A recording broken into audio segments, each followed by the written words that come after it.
Good morning everybody, welcome to the video. I hope you're all doing well.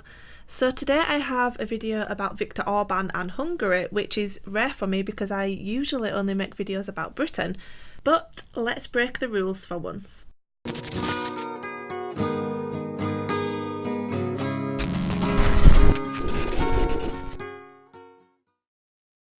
So by now you will be well familiar with replacement migration, a globalist agenda to reverse our declining and ageing populations with the aid of mass immigration.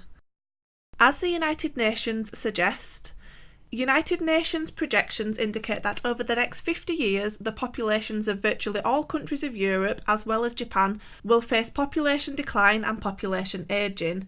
Replacement migration refers to the international migration that a country would need to offset population decline and population ageing resulting from low fertility and mortality rates. And as the European Union suggests, Europe's population is ageing while its economy is increasingly dependent on highly skilled jobs. Furthermore, without migration, the EU's working age population will decline by 17.5 million in the next decade. Migration will increasingly be an important way to enhance the sustainability of our welfare system and to ensure sustainable growth of the EU economy. Clearly, this is a huge problem. It is, in my opinion, the single largest problem that we face today. We can't save Britain by replacing the British. If you replace the British, then Britain is no longer British. It's just a piece of land inhabited by others. Most of Europe's traitorous leaders have accepted this without so much as a raised eyebrow. Hungary's Prime Minister Viktor Orban, however, has not. This week we got news of further incentives that Orban has put in place in a bid to increase Hungary's native fertility rate. As Orban wants to keep Hungary Hungarian, he wants to encourage population growth via families rather than via immigration.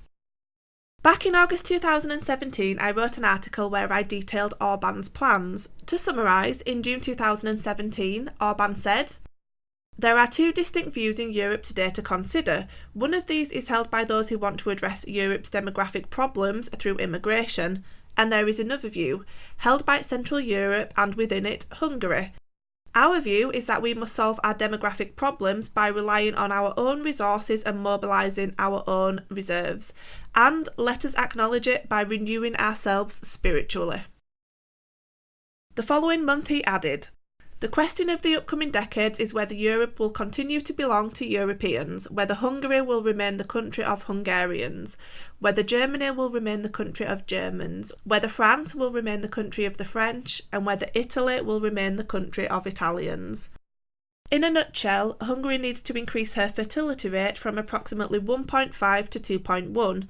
This is a goal which Orban has set out to achieve by the year 2030, highlighting financial concern as a primary reason why many couples struggle to have children. Orban put forward the following measures back in 2017. Any female who owes student debt will have her outstanding balance cut by 50% if she has 2 children. If she has 3 or more children, her debt will be wiped completely. Parents who give birth to 3 children will have their mortgage balance lowered by 1 million Hungarian forints, which is just over £3,000.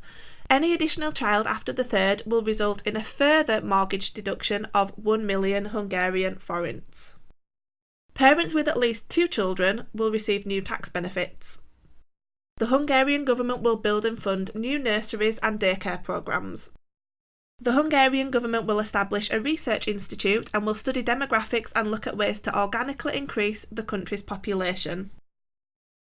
Orban, who has 5 children himself, added, "Where there is space for 2 children, there is space for 3, as well as for a 4th. The braver ones can accommodate 5 as well. The government has come to the simple truth that a little more support means a few more kids, while greater support means a greater number of children." This week we've received further details of Viktor Orban's plans. According to Euronews, the Hungarian government is offering married couples a 10 million forint, which is around €30,000, loan, which they do not need to pay back if they have 3 children. The loan makes up part of Orban's Family Protection Action Plan, a 7-point policy announced during the address, which devotes 4.8% of GDP to programmes to support families and encourage childbirth. Other points in the plan include a loan programme to support home purchases, subsidies on cars for large families, and a lifetime exemption from personal income tax for women who have raised at least 4 children. Couples must meet specific criteria to get the loan payment in the first place. They must be married, one of the two on their first marriage, the wife must be aged 18 to 40, one of them must have paid social contributions in the last 3 years, and at least 180 days in Hungary. For couples that have one child in a 5-year time frame, the interest on their loan is suspended forever, and monthly repayments are halted for 3 years. Adoption also counts. The birth of a second child allows them a further 3-year pause on repayments, with any money they have contributed returned and the loan written off upon the birth of a third child. If the couple either fails to produce a child in 5 years or gets divorced, they must repay everything that they have borrowed, plus interest in 4 months, 120 days. They are exempt if they can provide a medical certificate as to why they have not had a child. Between its launch on July the 1st and July the 15th, 2,400 families asked for a loan, according to the Hungarian State Treasury, while 14,000 families have so far requested at least one element offered in the plan. Things are looking promising so far. In July 2018, the Institute for Family Studies revealed that Orban's plans have so far been a success. The author of the report, Lyman Stone, wrote, "The country is not just experiencing a fertility spike, Hungary is winding back the clock on much of the fertility and family structure transition that demographers have long considered inevitable."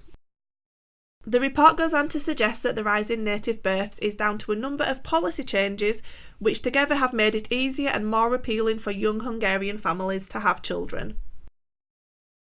Hungary clearly still has a long way to go, but I wholeheartedly believe that Orban is doing the right thing. He genuinely cares about the future of Hungary and doesn't want his nation to turn into a third world Islamic caliphate. If he can succeed, then Hungary will stand as a shining example that all other European nations can learn from. If you'd like more information on this topic, then I will link a few articles in the description below. Thank you for listening, and I will see you next time.